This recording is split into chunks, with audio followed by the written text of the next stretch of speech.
बिस्मिल्लाहिर्रहमानिर्रहीम। अस्सलाम वालेकुम दोस्तों, मैं फ़हीम अब्बास आपको खुश आमदीद कहता हूँ न्यूज़ कैफ़े में और उम्मीद करता हूँ कि आप सब खैरियत से हैं और आज के दिन का एक अच्छा सा आगाज़ भी कर चुके हैं। हम अपने प्रोग्राम का आगाज़ करते हैं तिब्ब नबवी के एक खूबसूरत सेगमेंट से, जिससे हमारी कोशिश होती है कि हम अपनी सेहत के हवाले से कोई तिब्ब नबवी सल्लल्लाहु अलैहि वसल्लम के सुनहरी उसूलों को अपनी ज़िंदगी में अमली तौर पर शामिल करके कुछ फ़ायदा हासिल कर सकें। तो आइए चल के ये सेगमेंट देखते हैं।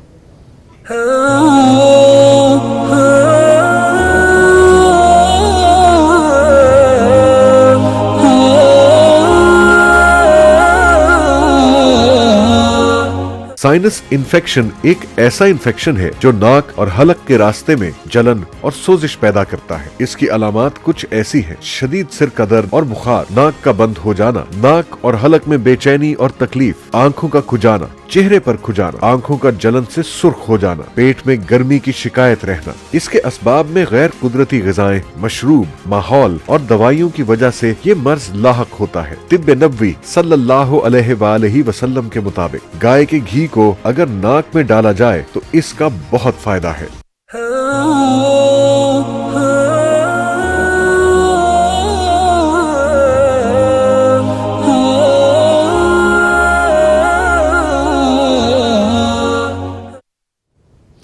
जी दोस्तों, ये सेगमेंट आपने देखा, यकीनन आपने इसको पसंद किया होगा।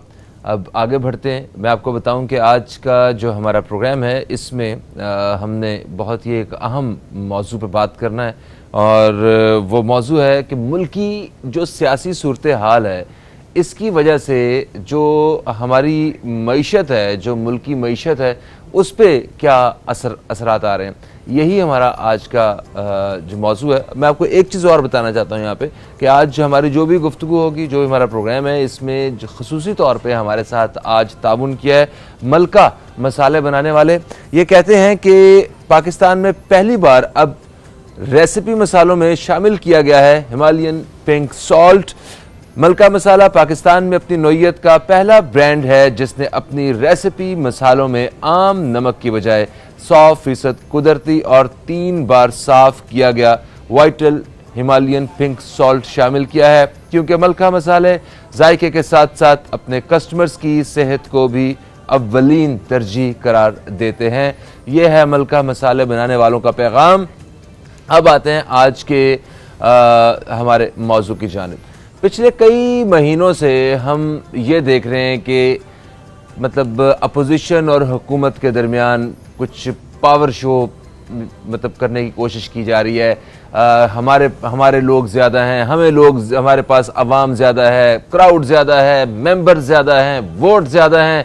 बस सिर्फ यही एक दूसरे के ऊपर बर्तरी हासिल करने के लिए सारी कोशिशें की जा रही हैं। जितने भी हुकूमती नुमाइंदे हैं वो अपने अपने काम को छोड़ के इस वक्त अपनी सियासी सूरत हाल से निमटने के लिए अपने शब रोज़ गुजार रहे हैं। सवाल ये है कि अवाम कहाँ पे स्टैंड कर रही है। पिछले कई महीनों से कितनी पार्टियां ऐसी हैं, कितनी सियासी पार्टियां ऐसी हैं जिन्होंने अवाम के मफाद के लिए, अवाम के किस हक के लिए, अवाम की परेशानियों को दूर करने के लिए जो मामलात हैं उन पे उन्होंने काम किया हो। इस सारी सियासी कशीदगी और जो सियासी बहरान है, इसकी वजह से वतन अजीज़ को जिन जिन मुश्किलात का सामना करना पड़ सकता है, कुछ वो ऐसी इश्यूज जो फौरी तौर पे इनकी वजह से क्रिएट होंगे, कुछ एक अरसे तक हमें इनके नताइज भुगतने पड़ेंगे। जैसे कि इन्वेस्टमेंट्स वगैरह जो हैं वो इस वक्त नहीं हो रही मुल्क में, बहुत सारे इवेंट्स मुल्क में नहीं हो रहे हैं इस वजह से कि सियासी सूरत हाल हमारी ठीक नहीं है। यहाँ पे ऐसा वो पीस का एनवायरनमेंट नहीं क्रिएट हो पा रहा है।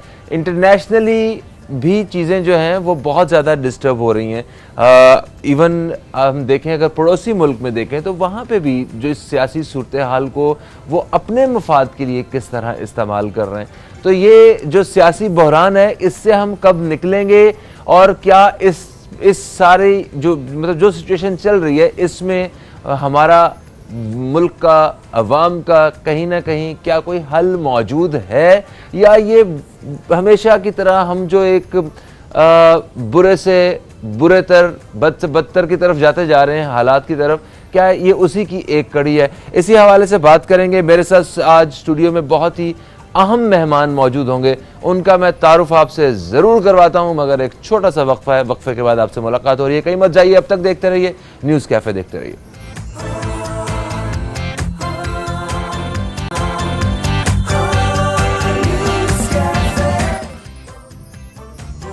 Welcome back. आप देख रहे हैं न्यूज़ कैफ़े, मैं हूं फ़हीम अब्बास और न्यूज़ कैफ़े में आज जिस मौजू पे हमने बात करना है वो है हमारी जो मौजूदा सियासी सूरत हाल है। इस हवाले से सियासी बहरान और मुल्की मईशत, यही है हमारा आज का मौजू। मेरे साथ स्टूडियो में मौजूद हैं जनाब राना आसिफ हबीब साहब। आप एजुकेशनिस्ट हैं, आप माहिर क़ानून हैं, तज्ज़ियाकार हैं, सोशल वर्कर हैं। आपको खुश आमदीद। अस्सलाम वालेकुम, कैसे हैं आप सर? जी वालेकुम अस्सलाम फ़हीम साहब। राना साहब, मुझे ये बताइए कि ये जो हमारे मुल्क में सियासी बहरान चल रहा है, या जो किसी भी हुकूमत का जब जो उसकी मुद्दत है पूरी होने वाली होती है, तो इस पीरियड में ऐसा ही हो रहा होता है तकरीबन, तो उससे मुल्क की मईशत पे क्या क्या असरात मुरतब होते हैं, इस पर रोशनी डालिएगा। जी बिल्कुल, सियासी अदम इस्तेहकाम जो है वो मुआशी अदम इस्तेहकाम की तरफ जाता है, क्योंकि तमाम लोगों की नज़रें जो हैं वो इस पर लगी होती हैं कि अभी ऊँट किस करवट बैठेगा। तो इसमें आप देखें डॉलर का रेट जिस तरह बतदरीज ऊपर जा रहा है और लोगों को नज़र नहीं आ रहा, ये इनविजिबल तरीके से इसका असर स्टॉक एक्सचेंज पे आ रहा होता है। इसका असर जो है आपकी जो आलमी लोगों से मुआहदे होते हैं उसकी तकमील पे आ रहा होता है कि ये हुकूमत अगर नहीं रही तो फिर उन मुआहदात का क्या होगा, और नई हुकूमत आएगी, पॉलिसी बनाएगी। और ये वो क्रूशियल टाइम है जब बजट में हर हुकूमती इदारा जो है PC1 जमा करा रहा होता है और पाकिस्तान के लोगों की तरक्की के लिए कुछ ना कुछ बजट में कंट्रीब्यूशन करना होता है। उस वक्त में आप अपना ये वक्त ज़ाया कर रहे हैं इस तरह की जो है मनफी, मैं इसको कहूँगा, सरगर्मियों के, जिसमें कोई गरीब मुल्क जो पाकिस्तान जैसा तीसरी दुनिया का मुल्क है वो मुतहम्मिल नहीं हो सकता इतने बड़े एडवेंचर का कि आपकी सियासत जो है फिल्मी अंदाज में रोज़ाना आगे बढ़ रही है। कभी कोई विलन बन जाता है, कभी विलन हीरो बन जाता है, कभी हीरो विलन बन जाता है।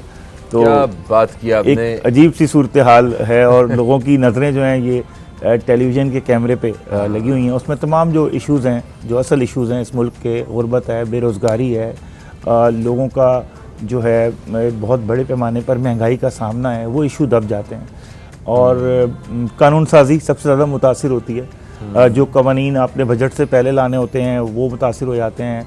कुछ बजट में आपने इस्लाहात FBR में चीज़ों में लानी होती हैं, आपका पूरा ध्यान उनसे हट के आपका ध्यान जो है वो ख़रीद फ़रोख्त की तरफ लग जाता है, बारगेनिंग की तरफ लग जाता है, कुछ लोग कुछ दो की तरफ लग जाता है, और पूरे 22 करोड़ आवाम के असाब जो हैं एक तनाव का शिकार रहते हैं कि अब अगला लम्हा जो है, दिन तो बहुत बड़ी बात है, अगला लम्हा जो है कि क्या होने वाला है। और ये तजस्सुस जो है ये लोगों में एक बिल्कुल क्यूरियोसिटी और जिसे हम सस्टेनिंग फोर्सेस कहते हैं साइकोलॉजी में, वो पैदा कर देता है। मार्केट भी एक मनफी रुझान की तरफ बढ़ना शुरू हो जाती है कि आने वाला कल क्या होगा, बजट कौन बनाएगा, बजट पेश कौन करेगा, और जो तजारती खसारा है वो किधर जा रहा है। इसके साथ साथ जो आपका सर्कुलर डेड है वो किधर जा रहा है। इंटरनेशनल पेमेंट्स का टाइम आपको पता आने वाला है, जो हमने कोरोना में थोड़ा वक्त मांगा था अब वो भी ख़त्म होने वाला है। वो हम पैसे कहाँ से देंगे अगर टैक्स का रेवेन्यू कलेक्शन नहीं करेंगे। और जो अपोजिशन को इस टाइम, और देखिए 7 महीने अगर गुजर भी जाएं तो कोई क़यामत तो नहीं आ जाएगी ना। 2023 में इलेक्शन होने हैं, लेकिन क्या होता मसला अब, दो तीन चीज़ें ऐसी हैं जो मतलब लोगों को, आवाम को समझ ही नहीं आ रही होती कि क्या वजह होती है कि बिल्कुल एंड टाइम पे जब हुकूमत अपनी 5 साल मुद्दत पूरी कर रही होती है तो तमाम ज़मीर भी जाग जाते हैं और एक लोगों के अंदर एक तहरीक भी पैदा हो जाती है। तो ये हमें समझना पड़ेगा कि ये हमारे मुल्क के लिए कोई अच्छा सौदा नहीं है कि इस तरह 22 करोड़ आवाम को तनाव में रखना और मईशत को गैर मामूली नुकसान पहुँचाना, इसकी कीमत कौन अदा करेगा। बिल्कुल सही कह रहे हैं आप। अच्छा, जो असल मसाइल हैं हमारे, जब ऐसी सूरत हाल के मतलब जहाँ आपसी मामलात में ही ये सारे हमारे हुक्मरान उलझे हुए रहेंगे तो असल मसाइल की तरफ तो तवज्जो ही नहीं जाएगी ना। मतलब ये वो पीरियड है 3 साल में, 3-3.5 साल में इस हुकूमत ने पहले कोविड का मुकाबला किया, कभी सैलाब का किया, कभी वो अपना किसी चीज़ के इश्यूज़ का सामना करने पड़ रहे हैं। अब थोड़े से अगर सेटल होने का वक्त आया है तो उसमें अपना सारा वक्त यहाँ पे ज़ाया कर देंगे या हुकूमत ख़त्म कर बैठेंगे तो अवाम तो सीधी सीधी घाटे में और नुकसान में ही रही। बिल्कुल जी, अवाम तो देखें ये चीज़ें देख रही है कि उनकी दिल जब टूट जाते हैं, जब लोगों को ठेस पहुंचती है तो फ्रस्ट्रेशन उससे जन्म लेती है। उससे जो है आपके सोसाइटी में लोगों का ट्रस्ट लेवल जो है वो ख़त्म हो जाता है। क्योंकि देखिए पॉलिटिकल माइलेज जो होती है, जो पैशन होता है कौमों का, जो मोटिवेशन होता है कि सारी कौम ने मिल के काम करना है, वो होता है ट्रस्ट के ऊपर। अब ट्रस्ट जिस तरह की आपकी खबरें आ रही हैं हर घंटे के बुलेटिन में, तो ट्रस्ट तो लोगों का आपने देखा है वो ख़त्म होता जा रहा है। वो जिस पे यकीन करते हैं वो देखते हैं यार ये हर सियासतदान तो अपनी बार्गेनिंग कर रहा है और अपने इक़्तिदार के पीछे जो है चीज़ें डिमांड कर रहा है, ना के लिए किसी ने ये नहीं मेरे ख्याल में ये बोला होगा कि जो हमारे ये प्राइसेस हैं, रमज़ान आने वाला है और लोगों ने इबादत करनी है अपने कि इन कमोडिटी प्राइसेस के ऊपर। पहले आपको याद होगा, मैं खुद भी कमेटी में था, शोएब साहब की, जो कमिश्नर आते थे मीटिंगें करते थे कि भाई हमने प्राइस कंट्रोल को नीचे लाना है, कुछ रमज़ान में विजिलेंस बढ़ानी है ताकि अवाम जो हैं अपना जो हमारी इस्लामी शआर के मुताबिक जो है सहरी और इफ्तार के दौरान जो है वो कर सकें। अब तो आप देखेंगे हर बंदा एडमिनिस्ट्रेशन का ये देख रहा है कि कल मुझे हुक्म किसका मानना है और कल को क्या होने वाला है। तो वो मुझे याद है हबीब जालिब साहब ने कहा था ना कि ज़मीर बेच के मसनद ख़रीदने वालों, निगाह अहले वफ़ा में बहुत हकीर हो तुम, वतन का पास तुम्हें था ना हो सकेगा कभी, हिर्स के बंदे हो बेज़मीर हो तुम। वाह, क्या खूबसूरत बात। ये चीज़ें हैं। अच्छा, वैसे ये जो ऊंच है सियासत का, ये किस करवट बैठने वाला है? आपकी अपनी इसमें क्या ओपिनियन है? क्योंकि लोग इसी शीशोपंज में जो है वो शब रोज़ गुजार रहे हैं। कंफर्म तो हो कि होने क्या वाला है? हुकूमत रहने वाली है, जाने वाली है, या ये रमज़ान के बीच में जब हम हुकूमत की तरफ एक वो उम्मीद लगा के बैठे हुए हैं कि ये महंगाई को काबू करेंगे, कंट्रोल करेंगे, या कोई मतलब हमारे फ़ायदे की बात होगी, उसके क़तई नज़र अपनी आपस की लड़ाई झगड़े जो जारी हैं, इनका नतीजा क्या निकलने वाला है? तो इस पर रोशनी डालें। तारीख जो पाकिस्तान की रही है कभी भी अच्छा नतीजा नहीं निकला। अदम एतमाद जब भी नाकाम हुई उसके बाद प्राइम मिनिस्टर का जाना ठहरा। आपने देखा अदम एतमाद नाकाम भी हो जाती है। शहीद मोहतरमा बेनज़ीर का देख लें 88 में, या ज़ुल्फ़िकार अली भुट्टो साहब को देख लें, वो लोगों के सामने तो इलेक्शन जीत गए थे लेकिन सस्टेन नहीं कर पाए। इसी तरह फिर आप देखें नवाज शरीफ के ख़िलाफ़ अदम एतमाद, या वो तो अदालत से केस भी नवाज शरीफ जीत गया था लेकिन फिर जाना पड़ा। तो ये चीज़ें कोई अच्छे शगुन नहीं है, ना ही अपोजिशन के लिए ना ही हुकूमत के लिए। मैं समझता हूँ कि उन्हें पाकिस्तान के लिए सोचना होगा। अपना प्राइम मिनिस्टर बनना आनी जानी चीज़ है। 3 बार नून लीग के पास ये रही है, पीपल्स पार्टी के पास भी रही है 3-4 बार, तो अब PTI ने भी तजर्बा कर लिया। तो अब इन चीज़ों से आगे निकल के इन्हें कोई, जो शहबाज शरीफ साहब की पहली तकरीर थी ना उसमें 100 इख्तलाफ लोगों को उनसे हो, एक चीज़ बड़ी अच्छी थी कि हमें चार्टर ऑफ इकोनॉमी करना पड़ेगा कि मईशत के ऊपर तो कोई कॉम्प्रोमाइज़ नहीं होना चाहिए। पाकिस्तान की हुकूमत, अपोजिशन और पाकिस्तान के इदारे मईशत के ऊपर कुछ ना कुछ करें ताकि बाकी ये साइड लाइन चीज़ें जो हैं ये आपकी चलती रहें। और ज़ाहिर बात है हर सियासी जमात आप देख रहे हैं कि वो अपने ज़ाती मफादात ही मांग रही है ना। कोई आवाम के लिए किसी ने नहीं बोला कि हमें इतने लाख नौकरियां देनी है, इतने लाख मकानात देने हैं आवाम को, उसमें कोई बार्गेनिंग करें। बार्गेनिंग किस पे हो रही है कि हमें ये वजारत चाहिए, कोई कहता है मुझे ये वजारत चाहिए। अब देखें जिस मुल्क की वजह से बताते हैं उसकी तरफ सोचना चाहिए ना। इस पाकिस्तान है तो हम वज़ीर भी हैं, मुशीर भी हैं, प्राइम मिनिस्टर भी हैं, हम सोशल वर्कर भी हैं, सब लोग हैं। तो उसको जो है मैं समझता हूँ वो निगलेक्ट हो रहा है। आप बिल्कुल आपने सही जानिब जो है वो तवज्जो हमारी करवाई है। बट बदकिस्मती से जो लोग हमारे पाकिस्तान के लिए काम करने के लिए अपनी वो इंटेंशंस जाहिर कर रहे हैं कि हम सच्चे पाकिस्तानी, हम आपके मेहरबान हुक्मरान और पता नहीं क्या क्या, उनकी अपनी जायदादें वहाँ हैं, उनके अपनी फैमिलीज वहाँ हैं, उनको दिल का दौरा पड़ता है, अस्पताल यहाँ चलाते हैं इलाज के लिए, उन्होंने खुद वहाँ बाहर जाना है। क्या है अपना बताएं तो सही। चलो ये कुछ तो वो बाहर गए हो, पाकिस्तान के बेटे बेटियां और ये बन के बैठे हुए हैं यहाँ पे, हम लोगों को बेवकूफ बना रहे हैं। ये भी बता दें कि इस हुकूमत को हटा के हम ए हटा के बी में क्या अच्छी चीज लाएंगे, क्या प्लान क्या है आपके पास? कौन सी दूध और शहद की नहरें हैं जो अभी नहीं बह रही, बाद में आप आएंगे। देखिए अमेरिका में 30% से ज़्यादा महंगाई बढ़ गई है, पूरी दुनिया में महंगाई है, इन्फ्लेशन को कोई नहीं रोक पाएगा। महंगाई को ये लोगों को समझ लेना चाहिए। यूएई में लोगों ने सर पकड़े हुए हैं, देखिए मतलब यूएई में पेट्रोल की कीमत बढ़ने की वजह से लोगों ने जो है ना वो सर पकड़े हुए हैं कि क्या इतनी कीमत बढ़ गई है, हम तो मतलब अफोर्ड नहीं हो रहा। ये जो दुनिया में सप्लाई चेन कोरोना की वजह से डिस्टर्ब हुई है, ये पूरी दुनिया का मसला है। इसमें कोई जादूगर, कोई इकोनॉमिस्ट नहीं आ सकता कि वो हाथ लगाए और चीज़ें जो है, रात को सुबह उठे लोग और हम पाकिस्तानी तो हम लीटर दूध ले रहे हों, 30 रुपये लीटर हम पेट्रोल ले रहे हों और हैं 50 रुपये लीटर हम डीजल ले रहे हों, ये कोई ऐसे बिल्कुल सही। सर अभी एक वक्फे की तरफ बढ़ रहे हैं, वक्फे से वापस आते हैं तो इस पे बात करना चाहूँगा मैं कि आपको क्या लगता है कि हुकूमत ये ठहरेगी या चली जाएगी? अगर हुकूमत वाकई चली जाती है या ठहर जाती है तो क्या असरात पड़ने वाले? $100 क्वेश्चन है। हाँ, और अगर फर्ज करें कि हुकूमत जाती भी है तो अगली हुकूमत जो है उनके पास ऐसी कौन सी कोई जादू की छड़ी है जिससे अलादीन का कौन सा चिराग है? कौन सा चिराग है, किस मॉडल का अलादीन जो रगड़ेंगे? वक्फे के बाद मुलाकात हो रही दोस्तों, कहीं मत जाइए, अब तक देखते रहिए।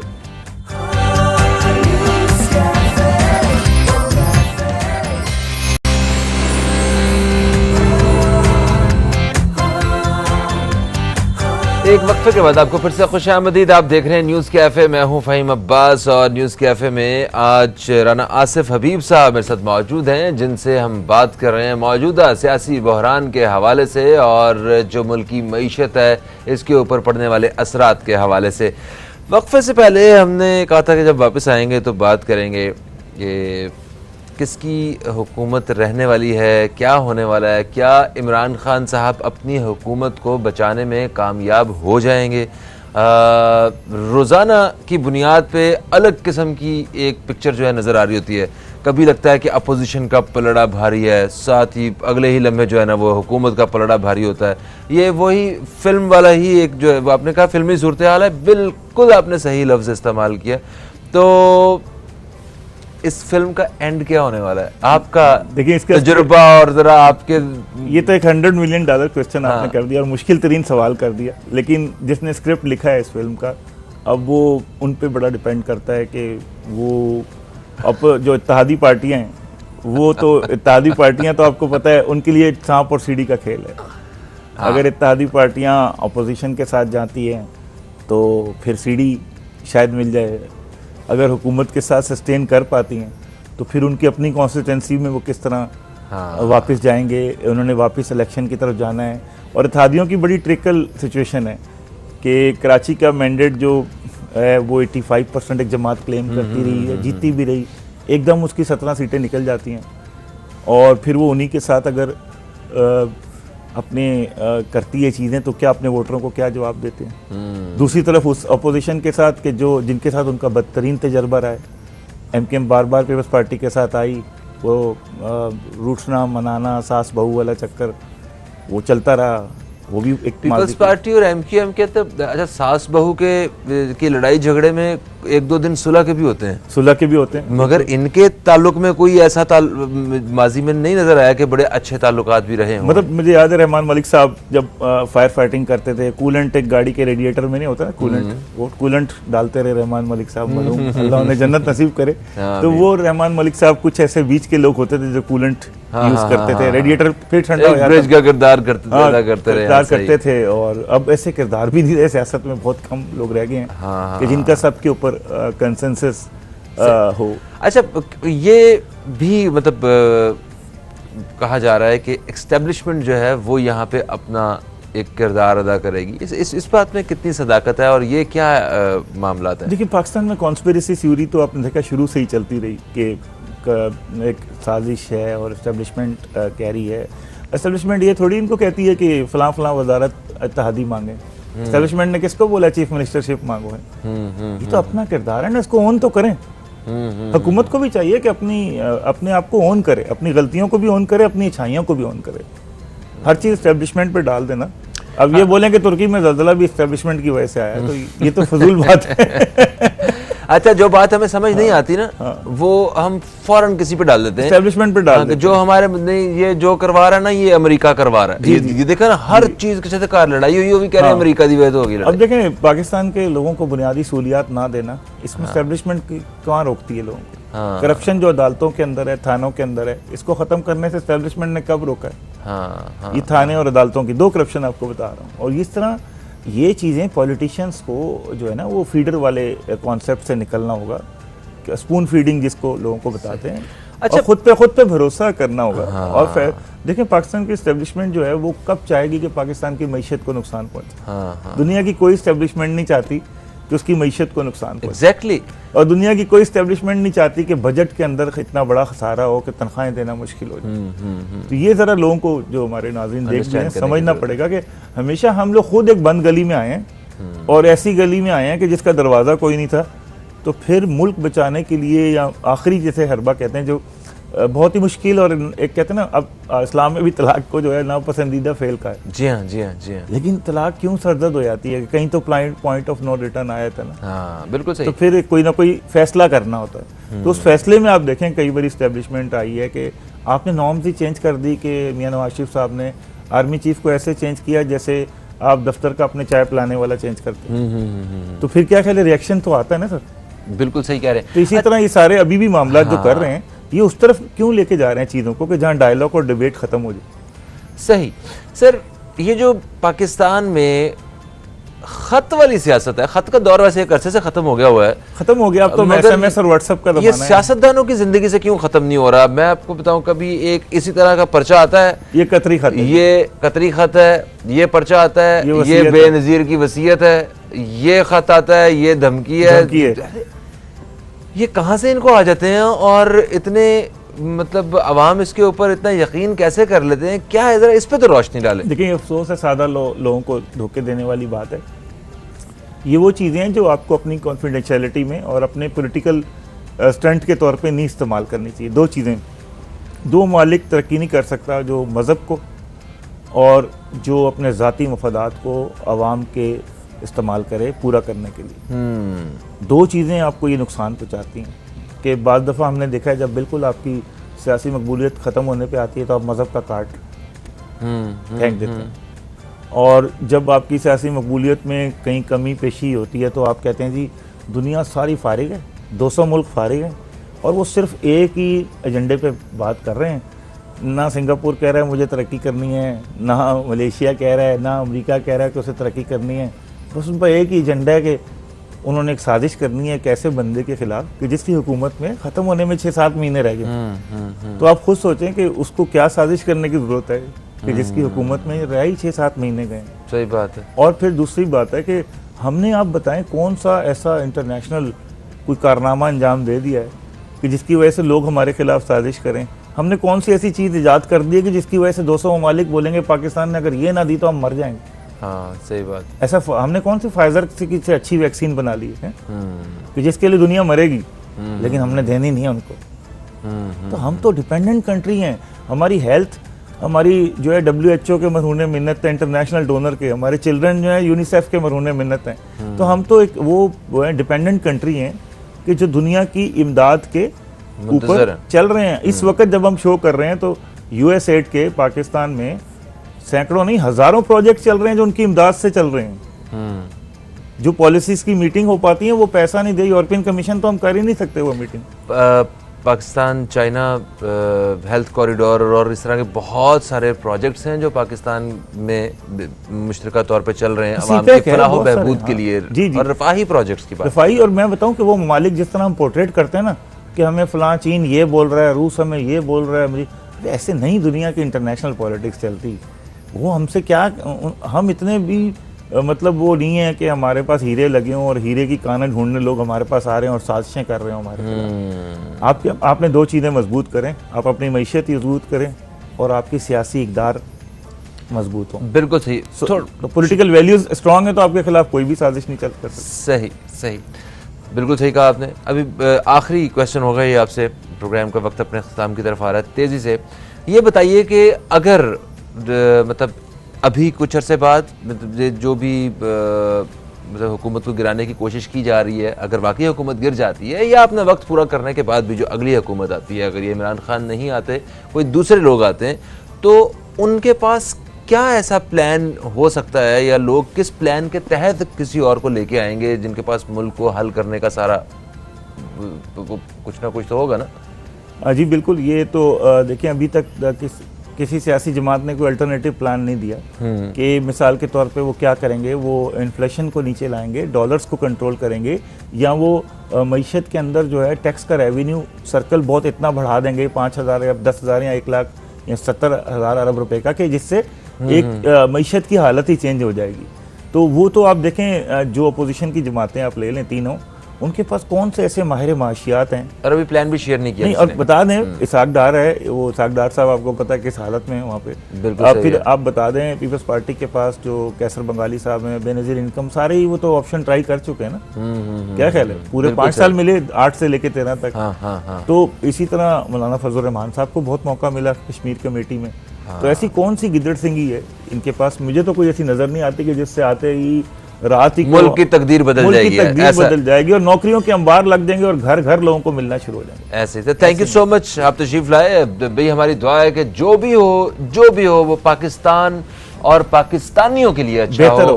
और बस अल्लाह ताला हमें अपने हिफ्ज़ो अमान में रखे। बुरी सोच वाले और मुल्क को नुकसान पहुंचाने वाले जितने भी लोग हैं, उन सब के साथ जो है वो ये अदालत नहीं तो वो अदालत जरूर इनका गिरबान और अल्लाह ताला इनको एक्सपोज करे।